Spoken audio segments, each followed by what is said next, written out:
Friends, उम्मीद है कि आप सब खैरियत से होंगे। तो आज आप लोग को बताने वाले दर्द इतना है कि काम करना मुश्किल हो जाता है।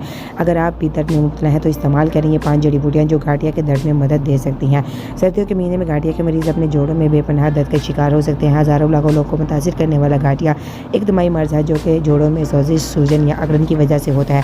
कुछ जड़ी बूटियाँ हैं जो दर्द को कम करने और बीमारी को संभालने में मदद कर सकती है। माहिरीन ग़िज़ाइयत के मुताबिक इन जड़ी बूटियों के बारे में पोस्ट शेयर की गई है जो कि जोड़ों के दर्द को दूर कर सकती है। ग़िज़ाइयत माहिरीन के मुताबिक ऑस्टियोआर्थराइटिस और रूमेटॉइड आर्थराइटिस गाठिया की 2 बड़ी शक्लें हैं जो कि जोड़ों की शदीद दर्द और ज़िंदगी को कम करने से मुतल्लिक़ है। गाठिया के साथ रहना जोड़ों की तमाम सूजन और दर्द को बर्दाश्त करना आसान नहीं है। चलते फिरने की पाबंदी, कुछ भारी सामान उठाने में मसला और नाकाबिले बर्दाश्त तक गाठिया के मरीजों के लिए रोज़मर्रा के कामों को मुश्किल बनाता है। खुशकिस्मती ग़िज़ाई तब्दीलियाँ सोजिश को नुमायाँ तौर पर कम कर सकती हैं। माहिरीन ग़िज़ाइयत ने 5 जड़ी बूटियों की फ़हरिस्त बनाई है जो कि गाठिया के मरीजों को कुछ सुकून फराहम कर सकती हैं। नंबर 1 है एलोवेरा में सोजिश कम करने की खसूसियत होती है और ये जेल एथेरोस्क्लेरोइड से भरपूर होती है जो गाठिया को दूर करने में मदद देती है। हल्दी को बुनियादी जूस करमिन सोजिश को दूर करने की खसूसियत रखता है।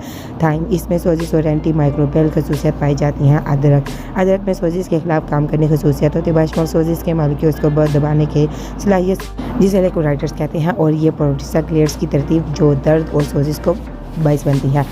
लहसुन में डायसल्फाइड्स होता है जो कि एक सोजिश अमीर मरकब है जो कि सोजिश वाली साइक्लोर से इसलाह को कम करता है। और एक इंटरव्यू में डॉक्टर न्यू मेडिटेटर्स ने कहा है कि लोगों को दर्द से राहत के लिए बहुत ज़्यादा दर्द का शरियात नहीं करनी चाहिए क्योंकि इससे गुर्दे मुतासिर होते हैं। जोड़ों के दर्द के लिए हयाती इंजेक्शन इस्तेमाल किए जाते हैं जोड़ों को झुकने से रोकने के लिए। एक जदीद इलाज है। उन्होंने कहा कि 30 से 6 माह के अंदर इलाज किया जाना चाहिए।